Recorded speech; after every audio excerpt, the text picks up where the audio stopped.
বারবার প্রাসঙ্গিক হয়ে ওঠে লিবিয়ার নেতা মুয়াম্মার গাদ্দাফির কথা, যিনি তার শেষ ভাষণেও বলেছিলেন পশ্চিমা আগ্রাসনের বিরুদ্ধে। ভেনেজুয়েলায় মার্কিন হানা, প্রেসিডেন্ট নিকোলাস মাদুরোকে সস্ত্রীক তুলে আনার ঘটনাও যেন মিলছে গাদ্দাফির সেই কথাগুলোর সাথে। সেই ভাষণে গাদ্দাফি বলেছিলেন, আল্লাহর নামে শুরু করছি, যিনি পরম করুণাময়, পরম দয়ালু। 40 বছর ধরে অথবা এর চেয়েও বেশি ঠিক মনে নেই আমি মানুষের জন্য যা পারি করেছি। মানুষকে ঘর দিয়েছি, হাসপাতাল দিয়েছি, স্কুল দিয়েছি, আর যখন তারা ক্ষুধার্ত ছিল আমি তাদের খাবার দিয়েছি। এমনকি আমি বেনগাজিকে মরুভূমি থেকে কৃষিজমিতে রূপান্তর করেছি। আমি দাঁড়িয়েছিলাম সেই কাউবয় রোনাল্ড রিগানের হামলার বিরুদ্ধে। যখন সে আমার দত্তক নেয়া এতিম কন্যাটিকে হত্যা করেছিল, সে আমাকে হত্যা করতে চেয়েছিল, কিন্তু তার বদলে সেই নিরীহ শিশুটিকে মেরে ফেলেছিল। তারপর আমি আমার আফ্রিকার ভাই বোনদের আফ্রিকান ইউনিয়নের জন্য অর্থ দিয়ে সাহায্য করেছি।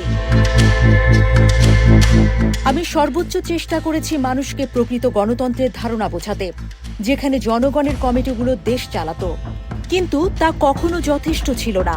আমাকে অনেকেই বলেছিল, যারা 10 কক্ষের বাড়ি, নতুন পোশাক আর আসবাবপত্র পেয়েছিল, তারা নাকি কখনো সন্তুষ্ট ছিল না, স্বার্থপরভাবে তারা আরো বেশি চেয়েছিল। তারা আমেরিকানদের ও অন্যদের বলেছিল যে তাদের গণতন্ত্র ও স্বাধীনতা দরকার, কিন্তু তারা বুঝতে পারেনি সেটা এমন এক নির্মম ব্যবস্থা যেখানে সবচেয়ে বড় কুকুর বাকিদের খেয়ে ফেলে। তারা এসব শব্দে মুগ্ধ হয়েছিল, কখনো বুঝতে পারেনি যে আমেরিকায় বিনামূল্যে চিকিৎসা নেই, বিনামূল্যে হাসপাতাল নেই, বিনামূল্যে বাসস্থান নেই, বিনামূল্যে শিক্ষা নেই, আর বিনামূল্যে খাদ্যও নেই। মানুষকে ভিক্ষে করতে হয় বা দীর্ঘ সারিতে দাঁড়িয়ে স্যুপ নিতে হয়। আমি যতই করি, কিছু মানুষের জন্য তা কখনোই যথেষ্ট ছিল না। কিন্তু অন্যরা জানত আমি জামাল আবদেল নাসেরের সন্তান, একমাত্র সত্যিকারের আরব ও মুসলিম নেতা, যাকে আমরা সালাউদ্দিনের পর পেয়েছি, যিনি সুয়েজ খাল তার জনগণের জন্য দাবি করেছিলেন। আমিও লিবিয়াকে আমার জনগণের জন্য দাবি করেছিলাম। তার পদাঙ্ক অনুসরণ করাই ছিল আমার লক্ষ্য। আমার জনগণকে ঔপনিবেশিক আধিপত্য থেকে মুক্ত রাখা, সেসব চোরদের হাত থেকে যারা আমাদের থেকে চুরি করতে চায়। এখন আমি ইতিহাসের সবচেয়ে বড় সামরিক শক্তির আক্রমণের মুখে।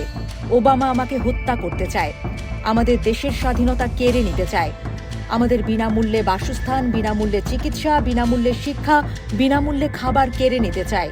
তার জায়গায় আমেরিকান ধরনের সেই চুরি বাটপাড়ি পুঁজিবাদ বসাতে চায়। কিন্তু আমরা তৃতীয় বিশ্বের মানুষ সবাই জানি এর মানে কি। এর মানে কর্পোরেশনগুলো দেশ চালায়, বিশ্ব চালায়, আর মানুষ কষ্ট পায়। তাই আমার সামনে আর কোনো বিকল্প নেই। আমাকে আমার অবস্থানে দাঁড়াতে হবে। আর যদি আল্লাহ চান, আমি তার পথ অনুসরণ করে মৃত্যুবরণ করব, সেই পথ যা আমাদের দেশকে দিয়েছে উর্বর কৃষিজমি, খাদ্য ও স্বাস্থ্য, এমনকি আমাদেরকে আমাদের আফ্রিকান ও আরব ভাই বোনদের সাহায্য করার সুযোগ দিয়েছে। আমি মরতে চাই না, কিন্তু যদি এই ভূমি, আমার জনগণ, হাজার হাজার মানুষ যারা সকলেই আমার সন্তান, তাদের রক্ষা করার জন্য মরতেই হয়, তবে তাই হোক। এই অঙ্গীকারই হোক আমার কণ্ঠস্বর সারা বিশ্বের কাছে।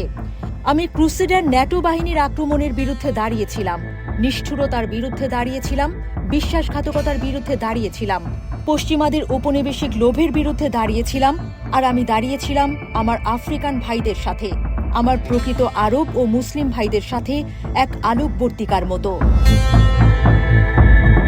অন্যরা যখন প্রাসাদ বানাচ্ছিল, আমি বাস করেছি সাধারণ ঘরে, তাঁবুতে। আমি কখনো আমার শিরদের শৈশব ভুলিনি।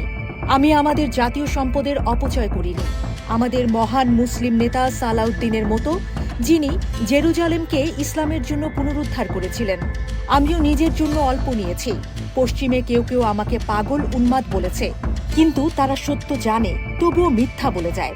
তারা জানে আমাদের ভূমি স্বাধীন ও মুক্ত, ঔপনিবেশিক শৃঙ্খলে আবদ্ধ নয়। তারা জানে আমার দৃষ্টি, আমার পথ আমার জনগণের জন্যই ছিল এবং থাকবে। আমি আমার শেষ নিঃশ্বাস পর্যন্ত লড়াই করব আমাদের মুক্ত রাখতে। আল্লাহ সর্বশক্তিমান আমাদেরকে যেন বিশ্বাসী ও স্বাধীন রাখেন।